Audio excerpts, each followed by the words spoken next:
Hello friends, welcome to commerce की पाठशाला with Sameer sir. आज हम रिटायरमेंट ऑफ पार्टनर की सीरीज में एक नया सम लेकर आए हैं और आज की वैरायटी है गुडविल को रेस करना है और राइट ऑफ करना है। तो आइए मैं सम पढ़ना स्टार्ट करता हूँ। Shailesh Anil Das were partner sharing profit and loss in the ratio of 3:3:2। Their balance sheet as on 31 March 2012 is as below. अब शैलेश अनिल और दास तीनों पार्टनर है, रेशियो 3:3:2 है। अब आ जाइए बैलेंस शीट में। अब बैलेंस शीट में क्या होता है कि जिसका अकाउंट होगा वो सब अपने अकाउंट में जाएगा, करेक्ट, पोस्टिंग हो जाएगी। तो जैसे कैपिटल का अकाउंट है तो कैपिटल अकाउंट हम कैपिटल अकाउंट में डाल देंगे। अब बिल्स पेएबल एंड क्रेडिटर्स हम लोग लायबिलिटी में दिखा देंगे। अगर कोई एडजस्टमेंट हुई तो inner column, otherwise outer column. अब रिजर्व फंड, तो सबसे पहले रिजर्व फंड क्या होता है वो समझ लीजिए। रिजर्व फंड क्या होता है? पास्ट में जो भी फर्म ने प्रॉफिट कमाया है उसको थोड़ा थोड़ा जमा किया है, उसको रिजर्व फंड कहते हैं। अब ये रिजर्व फंड पे किसका अधिकार है? तीनों पार्टनर का है। तो जब कभी भी सम में कोई एडजस्टमेंट ना हो रिजर्व फंड्स के ऊपर तो हम क्या करेंगे, ये रिजर्व फंड तीनों को डिस्ट्रीब्यूट कर देंगे उनके ओल्ड रेशियो में। सवाल उठता है ऐसा क्यों करेंगे? अरे बाबा, पास प्रॉफिट है ना, तो तीनों का अधिकार है। तो ऐसा जब डिस्ट्रीब्यूट करेंगे तीनों को तो उसमें क्या होगा, उस प्रोसेस में रिटायरिंग पार्टनर के पास भी पहुंच जाएगा। बिकॉज रिटायरिंग पार्टनर क्या बोलेगा कि मैं तो फॉर्म छोड़ के जा रहा हूं तो मुझे भी मेरा रिजर्व फंड का पैसा दे दो। तो जो भी रिजर्व फंड का हमारे पास रहेगा अमाउंट वो हम तीनों में डिस्ट्रीब्यूट कर देंगे। अगर एडजस्टमेंट नहीं है तो, और कोई एडजस्टमेंट है तो फिर उसके हिसाब से करना पड़ेगा। आगे बढ़ते थे next. Building, machine, furniture, debtor, stock, सारे असेट्स है, असेट्स में दिखाएंगे। अगर कोई एडजस्टमेंट हुई तो inner column, otherwise outer column. Cash, अब कैश का अकाउंट भी बनाते हैं बहुत बार और डायरेक्टली भी पोस्ट करते हैं। तो कैश का अकाउंट कब बनाना है? जब कोई एडजस्टमेंट हो, कैश पे कुछ लेन देन हुई हो, अदरवाइज डायरेक्टली आप पोस्ट कर सकते हो। एडमिशन ऑफ पार्टनर्स में हमेशा हम कैश अकाउंट बनाते थे बिकॉज नया पार्टनर कैश लेकर आता था, फिर कभी बहुत बार पेमेंट भी हो जाता था। तो जब वो गुडविल विड्रॉ करते हैं ना तो उसमें पेमेंट भी होता था कैश का। तो अगर कोई कैश का लेन देन होता है तो हमको कैश अकाउंट बनाना पड़ता है। यहाँ पर जरूरत नहीं है आपको हर बार बनाने की, जैसा मैंने कहा कि कोई लेन देन होगा तो ही बनाना है, अदरवाइज डायरेक्टली भी पोस्ट कर सकते हैं। तो हमको एडजस्टमेंट देखना पड़ेगा, उसके बाद हम डिसाइड करेंगे कि कैश का अकाउंट बनाना है कि डायरेक्टली पोस्ट करेंगे। आगे बढ़ते हैं। On 1 April 2012 mister Das retired from the firm on the following terms. अब इसमें से दास आपका 1 अप्रैल को रिटायर हो जा रहा है। फिर आगे एडजस्टमेंट है, Shailesh and Anil shares in reserve fund should be continue in new firm. अब क्या कह रहा है कि जो शैलेश और अनिल है तो जो रिजर्व फंड में उनका भी हिस्सा है, बिकॉज दास तो अपना लेके चला जाएगा। अब देखो रिजर्व फंड पे एडजस्टमेंट है तो कहता है कि शैलेश और अनिल का रिजर्व फंड ऐसे ही रहने दो और उसको उस फॉर्म में कंटिन्यू रहने वाले हैं वो, इसलिए। तो मैं जो बता रहा था कि हम तीनों को डिस्ट्रीब्यूट कर देंगे, अब ऐसा नहीं कर सकते बिकॉज एडजस्टमेंट कह रही है कि नहीं नहीं, अब शैलेश और अनिल का reserve fund as it is continue रहने दो, मीन्स उसको डिस्ट्रीब्यूट नहीं करना है। सिर्फ किसका हमको डिस्ट्रीब्यूट करना है? जो रिटायरिंग पार्टनर है, बिकॉज वो तो जा रहा है तो अपना हिस्सा तो लेगा ही ना। तो अभी क्या करेंगे, तीनों को डिस्ट्रीब्यूट नहीं करेंगे, सिर्फ किसको डिस्ट्रीब्यूट करेंगे? दास को डिस्ट्रीब्यूट करेंगे। आगे बढ़ते थे नेक्स्ट। अब जो सम की वैरायटी थी वो आ गई adjustment. Goodwill of the firm B valued at ₹4,000, however only Das shares in it is to be raised in their books and written off immediately। कह रहा है कि गुडविल पूरे फर्म का कितना है? 4,000 है, बट हाउएवर, बट क्या करना है आपको? Das shares in it to be raised, सिर्फ दास का शेयर आपको निकालना है गुडविल में से, सिर्फ वही रेज करने बोला है। देखो कुछ नहीं बोलते तो मैं पूरे फर्म का गुडविल रेज करता। ओके, अब सिर्फ दास का शेयर गुडविल का हमको रेज करना है और उसके बाद कहता है कि उसको राइट ऑफ भी कर दो इमीडिएटली। ओके, तो यही तो सम का वैरायटी था। तो ठीक है, हम क्या करेंगे, एडजस्टमेंट्स कैसे होगी इसकी और कैसे इसकी जर्नल एंट्रीज आएगी हम बाद में डिस्कस करेंगे, पहले पूरा सम डिस्कस कर लेते हैं। आगे, assets to be valued as under stock 6,300, machine 10,000, furniture 10,200। अब देखिए आपके कुछ असेट्स रीवैल्यूड हो रहे हैं, मीन्स असेट्स का नया वैल्यू आ रहा है। तो अब क्या करेंगे, जो भी असेट्स है जिसका नया वैल्यू दिया है वो सब आउटर कॉलम में लिखेंगे। जैसे कौन सा असेट्स है, स्टॉक पे स्टार कर लेंगे, मशीन पे स्टार कर लेंगे, फर्नीचर पे स्टार कर लेंगे, बिकॉज इसका न्यू वैल्यू है ना। RDD is to be maintain at 10% on debtors. अभी आरडीडी भी मेंटेन करना है तो डेटर पे भी स्टार करना पड़ेगा ताकि हम एक लाइन छोड़ सके।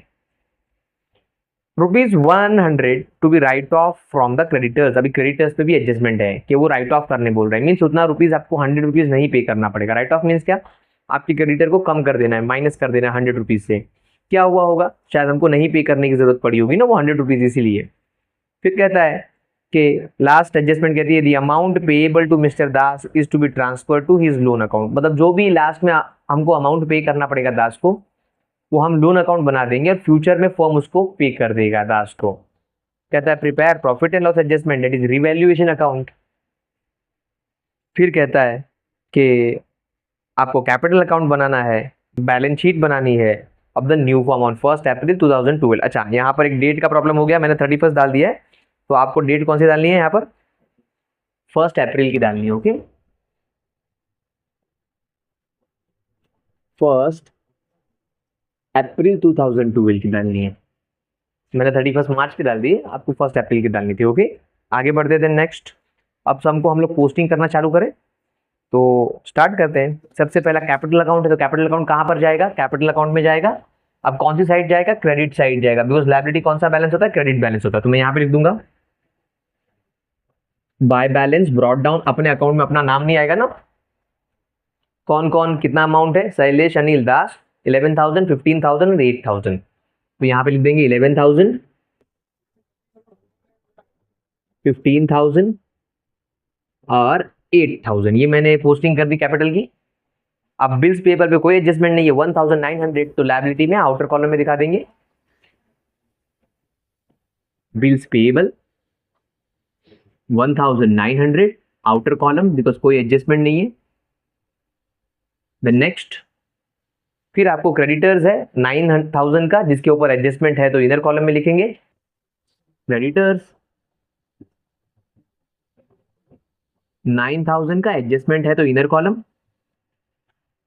फिर आपको रिजर्व फंड है। अब देखो, रिजर्व फंड सिर्फ किसको डिस्ट्रीब्यूट करना था हमको? रिटायरिंग पार्टनर होगा, बिकॉज सम की पहली एडजस्टमेंट कह रही है कि Shailesh and Anil shares in reserve fund should be continue in new form. Mean Shailesh और अनिल का तो कंटिन्यू रहेगा, तो सिर्फ किसका डिस्ट्रीब्यूट होगा? दास का। यस और नो? ठीक है, तो पहले मैं क्या करता हूँ, रिजर्व फंड इधर इनर कॉलम में लिख के रख देता हूँ amount reserve funds. Total reserve fund कितने थे हमारे पास? टोटल रिजर्व फंड है हमारे पास 4,000 की। अब क्या करूंगा, इसमें से दास का शेयर निकाल के माइनस कर दूंगा, तो बचा हुआ किसका रहेगा? शैलेश और अनिल का। और दास का जो भी रिजर्व फंड रहेगा उसको शेयर कर दूंगा। अब क्या करेंगे, ये 4,000 में से हम दास का निकाल लेंगे और दास को शेयर कर देंगे। ओके, आप बोलोगे क्रेडिट में क्यों लिखेंगे? बिकॉज रिजर्व फंड लायबिलिटी में लिखा है ना, तो लायबिलिटी क्रेडिट बैलेंस होता है। तो देखिए वर्किंग नोट नंबर 1, हम रिजर्व फंड की वर्किंग कर रहे हैं। रेशियो था 3:3:2, तो दास लास्ट पार्टनर है तो दास का 2 है ना, तो 4,000 का रिजर्व है इंटू 2 डिवाइड बाई इन सबका टोटल ना 8, 3:3:2 का टोटल 8 होता है ना, तो 2 4 जा 8 हो जाएगा, 4 1 जा और यहाँ पर आ गया 1,000। तो ये किसका शेयर है? दास का शेयर है, तो दास को दे देंगे ना। तो मैं इसमें से दास का शेयर माइनस कर दूंगा। दास का शेयर कितना था? 1,000 था, तो अब बचा कितना? 3,000। ये किसका रहेगा? शैलेश और अनिल का कंटिन्यू है लायबिलिटी में, है ना। सो हमने खुद कहा है कि शैलेश और अनिल का कंटिन्यू रखो, तो ये कंटिन्यू रहेगा। अब दास को तो देना पड़ेगा ना, तो दास को दे देंगे। क्रेडिट में क्यों? बिकॉज लायबिलिटी क्रेडिट बैलेंस होता है। तो बाय क्या बांट रहे हैं हम लोग? रिजर्व फंड डिस्ट्रीब्यूट करें, शैलेश और अनिल को नहीं देना है। अगर सब में एडजस्टमेंट नहीं होती तो मैं सबका निकाल के डिस्ट्रीब्यूट कर देता, बट सब में एडजस्टमेंट है तो उसके हिसाब से काम करना पड़ेगा। सब में एडजस्टमेंट कहती है कि सिर्फ आप दास को दे दो, तो ठीक है भाई, दास को दे दिया, बाकी शैलेश और अनिल का कंटिन्यू रखो, तो कंटिन्यू रखा। आगे बढ़ते हैं। फिर आपको आ गई मेन एडजस्टमेंट की, goodwill of the firm is to be valued at ₹4,000, however only Das share in it is to be raised in the year books and write off immediately. सिर्फ दास का रेज करने कहा है 4,000 में से, तो सबसे पहले दास का शेयर निकालना पड़ेगा, कितना होता है 4,000 का गुडविल में से। अब भी आपने देखा दास का शेयर 4,000 में से, रिजर्व फंड में भी 4,000 था ना, तो कितना निकला था? 1,000, करेक्ट। तो यहाँ पे भी 1,000 ही निकलेगा गुडविल में। देखिए मैं करता हूँ फिर भी, ये देखिए, अब वर्किंग नोट नंबर 2 कर रहे हैं हम लोग। कौन सी कर रहे हैं वर्किंग? गुडविल वाली। अब उसमें से बोलता है कि आपको सिर्फ दास का रेज करना है, तो दास शेयर इन गुडविल निकाल लूं। तो गुडविल कितना था पूरे फर्म का? 4,000 है, पूरे फर्म का है ना, पूरे फर्म का मतलब सबका, एंटायर पार्टनर्स का, तीनों का। बट इसमें सिर्फ दास का रेश करने वाले, तो पहले दास का निकाल तो लूं। तो रेशियो क्या था, 3:3:2, तो 2/8 वही वापस, तो ये 1000 मिल गया दास का शेयर। अब इसको रेस करना है ना, तो रेस करने की एंट्री क्या थी, रेस करने का मतलब गुडविल क्रिएट करना होता है। गुडविल क्रिएट करना मतलब एक असेट को क्रिएट करना होता है। असेट कौन सा बैलेंस होता है, डेबिट, तो डेबिट में क्रिएट होगा। तो एंट्री क्या होगा, इधर देखिए,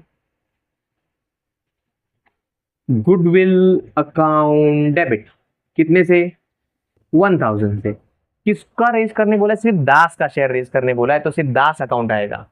अगर दास का रेज नहीं करने बोला होता तो मैं क्या करता, मैं सारे पार्टनर का रेज करता, तीनों पार्टनर का। ओके, बट यहाँ पे सिर्फ दास का बोला है ना, इसलिए मुझे दास का ही करना पड़ेगा। कुछ नहीं बोलता तो पूरे फॉर्म का था ना, तो फिर तीनों पार्टनर में रेज करना पड़ता, समझे। बट यहाँ पे सिर्फ क्या बोला है, दास का। तो दास कैपिटल अकाउंट क्रेडिट 1000 के लिए। अब ये मैंने रेस कर लिया पहली एंट्री। अब उसी समय कहता है कि वापस इसको राइट ऑफ कर दो। तो राइट ऑफ हमेशा रिटायरमेंट ऑफ पार्टनर में किस में होगा, जो कंटिन्यूइंग पार्टनर है, इस बात को ध्यान रखना है। एडमिशन ऑफ पार्टनर में क्या करते थे, राइट ऑफ करने के टाइम एक बात नियम याद रखो, जितने पार्टनर है उतनों में राइट ऑफ होता है, हमेशा इस बात को याद रखना। एडमिशन ऑफ पार्टनर में कितने पार्टनर थे पूरे फॉर्म में, 3 थे, तो 3 में राइट ऑफ होगा। पहले 2 थे, फिर नया आ गया ना, करेक्ट। अब रिटायरमेंट ऑफ पार्टनर में क्या है कि रिटायर होने के बाद कितने पार्टनर बचे आखिर में, आखिर में 2 पार्टनर बचे, तो 2 में राइट ऑफ होगा। इस बात को याद रखना है आखिर में। ओके, कि आप जब भी राइट ऑफ करोगे, अगर एडमिशन है तो आखिर में कितने पार्टनर रहे, 3, एक एडमिट हो गया ना, तो 3 में राइट ऑफ होगा। अब रिटायरमेंट में आखिर में कितने पार्टनर रहे, बिकॉज एक तो रिटायर हो गया, तो 2, तो 2 में राइट ऑफ होगा। उसी तरह सेम डेथ में भी होगा कि डेथ में एक पार्टनर की तो डेथ हो जाती है, तो फिर 2 पार्टनर बचेंगे, तो आखिर में 2 पार्टनर रिटायर आपका राइट ऑफ होगा। तो यहां पर भी कितने पार्टनर में राइट ऑफ होगा, 2 पार्टनर में राइट ऑफ होगा। 2 पार्टनर कौन से रहेंगे, जो कंटिन्यूइंग है ना, बचे हुए पार्टनर, एक तो रिटायर हो गया, तो ये गुडविल डेबिट से क्रेडिट चला जाएगा, बिकॉज इसको राइट ऑफ करना है, कैंसिल करना है। राइट ऑफ मीन्स कैंसिल 1000 से। अब डेबिट में कौन आ जाएगा, डेबिट में जो कंटिन्यूइंग पार्टनर है, दैट इज शैलेश और अनिल।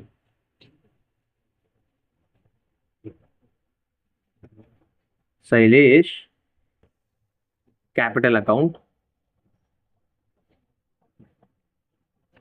और अनिल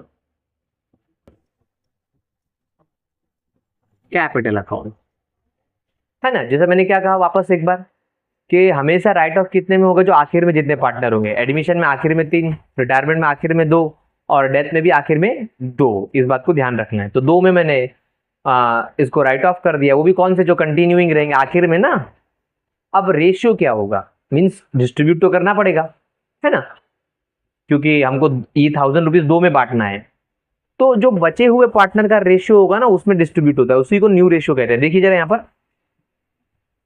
3:3:2, शैलेश अनिल दास। दास रिटायर हो गया तो गया, तो अभी 3:3 में डिवाइड होगा। अब 3 1 3 1, तो इन शॉर्ट इक्वली डिवाइड होगा ना, 1:1 आ रहा है।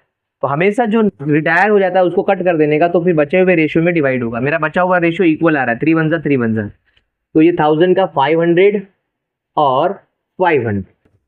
अब मैं इसकी पोस्टिंग कर दूंगा। ओके, तो सबसे पहले गुडविल अकाउंट कहां पर है, डेबिट में है, तो मैं गुडविल के डेबिट में जाऊंगा। देखो ये गुडविल अकाउंट है मेरा, इधर के डेबिट में जाऊंगा। टू नाम सामने वाले का, सामने नाम किसका है, दास कैपिटल, तो यहां पे आ जाएगा दास कैपिटल अकाउंट, और अमाउंट अपना दैट इज 1000। अब दास यहां पर डेबिट में है, तो दास कैपिटल के क्रेडिट में जाना पड़ेगा, दोनों देखना है, डेबिट और क्रेडिट। तो दास यहां पर डेबिट में है, तो दास के क्रेडिट में जाएंगे, यहां पर आ गए। ओके, वो अमाउंट दे देंगे 1000 का उसको, बाय जहां से आ रहे हैं, कौन से अकाउंट से अभी आए हम लोग, गुडविल अकाउंट से, तो बाय में गुडविल अकाउंट आ जाएगा। आपको दोनों तरफ देखना है। ओके, डेबिट और क्रेडिट दोनों तरफ देखना है। तो मैं पहले गुडविल के डेबिट में आया, टू दास, फिर दास के क्रेडिट में गया, देखो दास के क्रेडिट में गया, और बाय गुडविल जहां से आ रहे हैं। अब इसकी पोस्टिंग हो गई, अब इसकी पोस्टिंग करनी पड़ेगी। शैलेश और अनिल दोनों कहां पर है, डेबिट में है, देखो यहां पर। तो शैलेश और अनिल के डेबिट में जाके नाम किसका लिखेंगे, सामने वाले का, दैट इज गुडविल तो देखो मैं यहाँ पे शैलेश और अनिल के डेबिट में आ गया, वहां पे अमाउंट डाल देता हूँ और गुडविल लिख दूंगा। अमाउंट कितना है? 500। तो 2 नाम सामने वाले का, दैट इज गुडविल, 500 और 500। अब गुडविल यहाँ पर डेबिट में है तो गुडविल के क्रेडिट में जाना पड़ेगा। डेबिट और क्रेडिट दोनों देखना है। ओके, तो यहाँ पे गुडविल डेबिट में है तो गुडविल के क्रेडिट में आ गए। अब बाय जहां से आ रहे हैं, किसके अकाउंट से आ रहे हैं? शैलेश कैपिटल, अनिल कैपिटल, तो कैपिटल अकाउंट से आ रहे हैं ना। तो कैपिटल अकाउंट किसका था? शैलेश का और अनिल का, 500 और 500। ओके, कंप्लीट हुआ। यहाँ पर आपकी जो वैरायटी थी वो कंप्लीट हो गई। अभी नॉर्मल सी एडजस्टमेंट है जैसे हर बार होती थी। चलो देखते हैं आगे। फिर कहता है कि आपके एसेट रीवैल्यू हुए, आपका स्टॉक 6300 का हो गया। तो ठीक है ना, स्टॉक का नया वैल्यू बाहर लिख देंगे। अच्छा, मैंने यहाँ पर पोस्टिंग ही नहीं किया। रिजर्व फंड करने के बाद डायरेक्टली मैंने एडजस्टमेंट्स पर आ गया। वेरी सॉरी, पहले मुझे पोस्टिंग तो करनी पड़ेगी ना। हाँ, तो चलो पहले हम लोग पोस्टिंग कर लेते हैं। मैंने रिजर्व फंड किया और डायरेक्टली एडजस्टमेंट पे आ गया ना। हाँ, पहले हम लोग असेट्स का पोस्टिंग कर लेते हैं। तो कौन सा है? बिल्डिंग। बिल्डिंग की वैल्यू कितनी है? 10,000 है और बिल्डिंग के ऊपर कोई एडजस्टमेंट है? हाँ, बिल्डिंग पे कोई भी एडजस्टमेंट नहीं, तो डायरेक्टली आउटर कॉलम में चली जाएगी बिल्डिंग। ओके,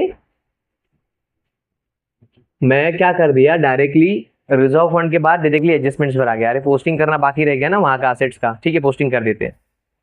उसके बाद मशीनरी, हाँ उसके ऊपर एडजस्टमेंट है तो इनर कॉलम में 10,700।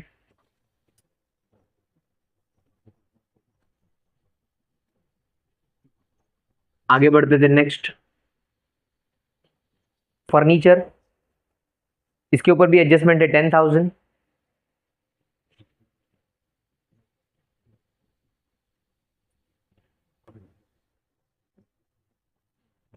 देन नेक्स्ट, डेटर पे भी एडजस्टमेंट है 5,000।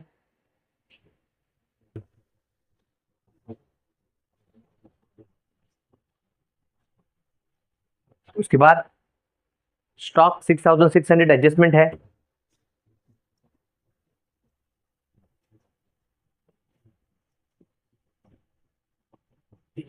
कैश 6,600।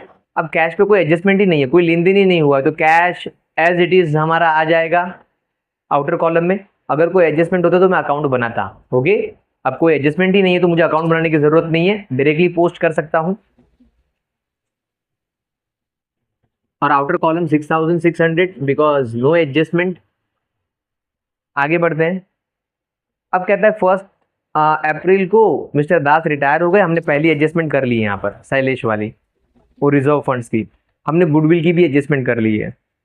अब चलते हैं, असेट्स रीवैल्यू हो रहे हैं। ये एडजस्टमेंट हमारी बाकी थी। 6,300 रुपीज का स्टॉक हो चुका है, तो नया वैल्यू हमेशा कहाँ पे लिखेंगे? Outer column. तो ये रहा हमारा स्टॉक 6,300 का, डायरेक्टली आउटर कॉलम। जो भी नया वैल्यू है आउटर कॉलम। अब कंपैरिजन करेंगे। हमारा स्टॉक 6,600 से 6,300 हो गया, वैल्यू रिड्यूस हो गया, राइट ऑफ हो गया ना स्टॉक हमारा। ओके, डेप्रिशिएट हो गया, तो स्टॉक हमारा राइट ऑफ हो गया।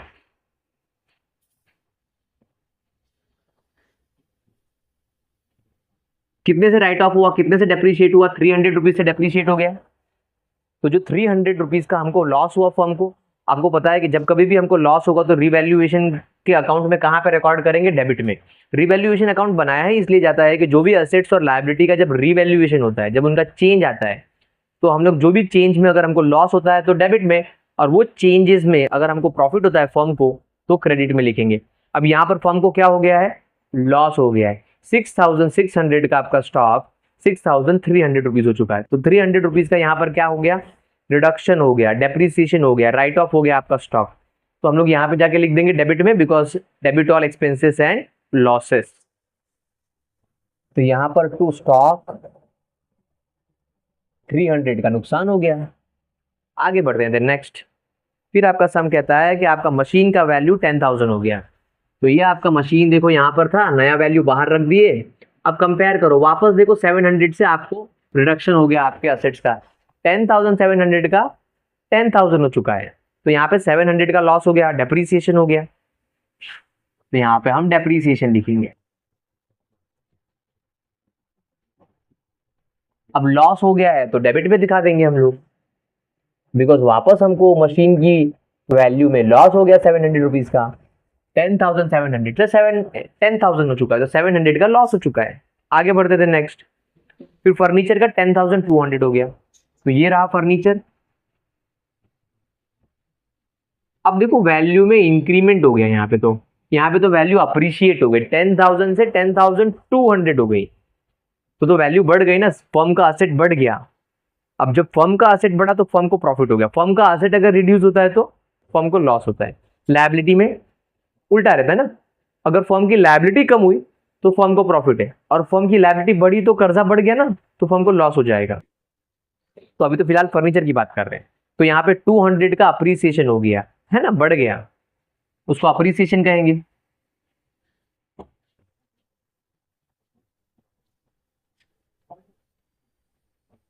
अब जो भी अप्रिसिएशन हुआ वो तो प्रॉफिट हो गया ना, तो कहां पे रिकॉर्ड करेंगे, रिवैल्यूएशन के क्रेडिट में।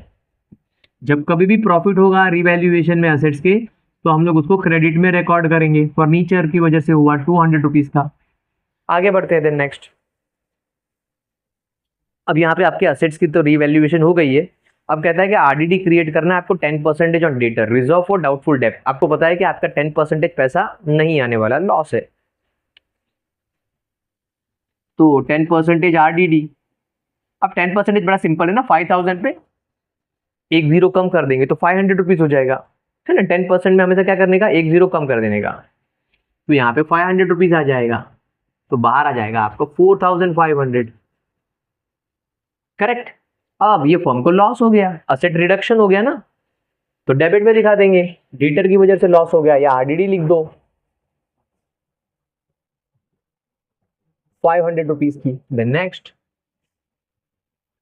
फिर अगला एडजस्टमेंट कहता है कि 100 रुपए का आपको राइट ऑफ करना है क्रेडिटर। अब आपकी लायबिलिटी कम हो रही है, राइट ऑफ माइनस करना है, तो क्रेडिटर को राइट ऑफ करना है। ध्यान रखिए आपकी लायबिलिटी कम हो रही है, फर्म का कर्जा कम हो रहा है बाबा, तो 8,900 रुपीज पे करना है, क्योंकि 100 रुपीज आपका कम हो गया कर्जा, तो अब तो प्रॉफिट हो गया ना बाबा फर्म को, क्योंकि उसका लोन्स कम हो गए, उसकी लायबिलिटीज कम हो गई, तो प्रॉफिट कहां पे रिकॉर्ड करेंगे, रिवैल्यूएशन के क्रेडिट में, 100 रुपीज का। अब आखिरी एडजस्टमेंट कहती है कि जो दास का पैसा था उसको लोन अकाउंट में ट्रांसफर कर दो। तो यहाँ पर हमारी सारी पोस्टिंग हो चुकी है, सारी एडजस्टमेंट हो चुकी है। अब टैली करेंगे, तो सबसे पहला कौन सा टैली करेंगे हम लोग, रिवैल्यूएशन अकाउंट। ओके, तो जो बड़ा बैलेंस है वो दोनों तरफ लिख देंगे जल्दी से। यहाँ पर हो रहा है 300 रुपीज और यहाँ पर हो रहा है आपका 1,500, तो 1,500 डेबिट बैलेंस बड़ा है ना, 1,500 हो रहा है यहाँ पे। तो जो बड़ा बैलेंस है वो दोनों तरफ, छोटा बैलेंस माइनस कर देंगे। अब यहाँ पे आ रहा है 1,200, ये 1,200 क्या हो गया हमको, लॉस कैरिड डाउन। क्यों, क्योंकि डेबिट बैलेंस ज्यादा है ना, आपका लॉस ज्यादा है। डेबिट में हमने क्या बुक किया था, सारा लॉस बुक किया था, तो लॉस आपका 1,500 है, प्रॉफिट आपका 300 है, तो अभी भी अगर प्रॉफिट माइनस कर दे तो 1,200 का लॉस है ना।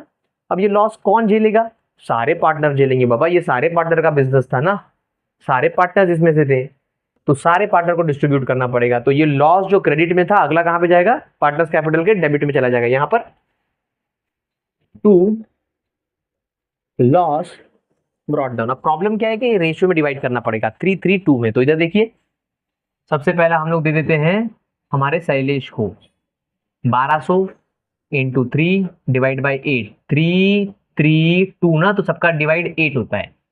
ओके, हाँ, अब क्या कर लेंगे हम लोग इसमें, इसको हम छोटा कर सकते हैं, करेक्ट। तो यहाँ पर हम लोग कर लेंगे कि 4 2 जा और 4 3 जा।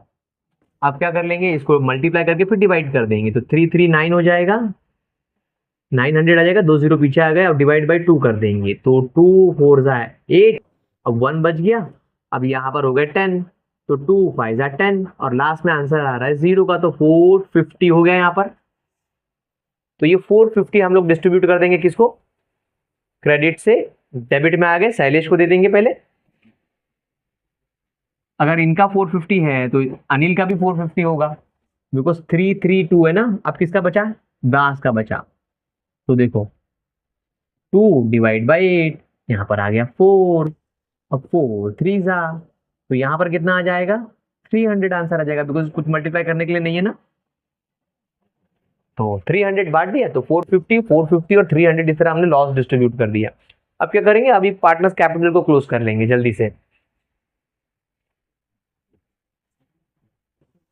अब वापस वही मगजमारी, जो बड़ा बैलेंस है वो दोनों तरफ आएगा, तो ऑब्वियसली यहाँ पर बड़ा बैलेंस नहीं है, देखो यहाँ पे 11,000 15,000 8,000 और बड़ा बैलेंस यहीं पर है। बट सबसे पहला कौन सा क्लोज करेंगे, तो सबसे पहला हमेशा रिटायरिंग पार्टनर का क्लोज करेंगे। रिटायरिंग पार्टनर कौन है, दास है। तो देखो दास का कितना हो रहा है, 10,000 हो रहा है टोटल अमाउंट, और यहां से दास का 300 रुपीज माइनस हो जाएगा बिकॉज उसको लॉस झेलना पड़ा ना फर्म में। तो 9,700 रुपीज दास का पैसा बनता है। और आपका सम कहता है कि जो भी दास का पैसा है, देखो लास्ट एडजस्टमेंट, उसको ट्रांसफर कर दो लोन अकाउंट में। तो मैं यहाँ पे क्या लिख दूंगा, लोन अकाउंट लिख दूंगा। ओके, दास के लिए मैं यहाँ पे जाके लिख दूंगा loan account to loan account. अब ये डेबिट में निकला है ना, तो अगला बैलेंस क्या होना चाहिए, क्रेडिट होना चाहिए। तो आ जाइए बैलेंस शीट में, हमारी लायबिलिटी कौन सा साइड होता है, क्रेडिट साइड होता है। तो यहां पर आ जाएगा, किसका लोन था भाई, दास का लोन था ना ये। तो दास लोन अकाउंट कितना अमाउंट था, 9,700 रुपीज था। अब कंटिन्यूइंग पार्टनर का क्लोज कर देंगे। दास का तो लोन अकाउंट हम लोग ट्रांसफर कर चुके हैं डेबिट से क्रेडिट में, अभी किसका क्लोज करेंगे हम लोग, शैलेश और अनिल का। अब इसमें भी जो बड़ा बैलेंस है वो दोनों तरफ आ जाएगा, ऑब्वियसली बड़ा बैलेंस यहीं पर है क्रेडिट साइड में, यहाँ पर तो 950 अमाउंट आ रहा है ना। तो यहाँ पर कर लेंगे हम लोग, यहाँ पर है 15,000 और यहाँ पर है 11,000। तो बड़ा बैलेंस दोनों तरफ लिख देंगे, यहाँ पर है 11,000, यहाँ पर है 15,000। अब 950 माइनस कर देंगे यहाँ पर। तो अब देखो इसको अलग से दिखाना है आपको, अब साथ में नहीं दिखा सकते बिकॉज ये तो लोन अकाउंट था ना। तो अब इसको ऊपर की तरफ दिखाएंगे और 950 माइनस कर देंगे। तो यहाँ पर आ जाएगा आपको 14,050 रुपीज, करेक्ट, आपको 14,050 रुपीज आ गया। अब उसी तरह यहाँ से 950 यहाँ से भी माइनस हो जाएगा आपके शैलेश में से। तो यहाँ पे भी जो बैलेंसिंग आएगा हमको वो 10,050 रुपीज आएगा, करेक्ट, माइनस कर दिया ना छोटा अमाउंट। अब क्या होगा, इसको क्या बोलेंगे, बैलेंस कैरिड डाउन भी बोलेंगे बिकॉज ये कंटिन्यूइंग पार्टनर है ना। तो यहाँ पे मैं लिख दूंगा टू बैलेंस कैरिड डाउन। अब ये निकला डेबिट में दोनों का बैलेंस, तो अगला क्रेडिट होना चाहिए, कंटिन्यूइंग पार्टनर है तो यहाँ पे कैपिटल अकाउंट बन जाएगा ना, जहां से आ रहे हैं। और कौन सा था, शैलेश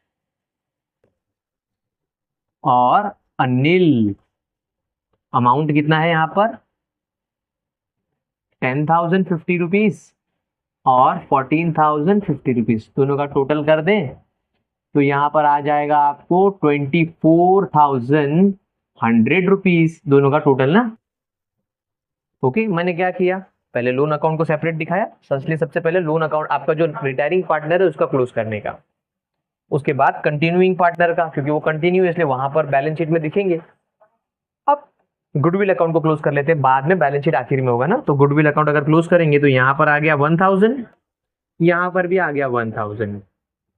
तो गुडविल में कोई बैलेंसिंग ही नहीं आया। राइट ऑफ नहीं होता तो बैलेंसिंग आता, राइट ऑफ हो गया ना, आमने सामने ये एंट्री कैंसिल हो गई, गुडविल की डेबिट में और गुडविल की क्रेडिट में राइट ऑफ हो गया इसीलिए।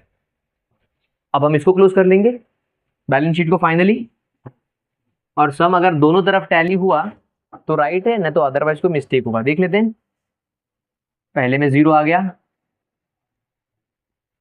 दूसरे में भी 0 आ गया, तीसरा 10 19 और ये 26, तो 2 आ गए यहाँ पर, तो हो गए 6 7 7 और ये 15 15 और ये 18 18 और यहाँ से डाल दे 2 तो 20 27, तो 2 हो गए कैरी, तो ये हो गया 4।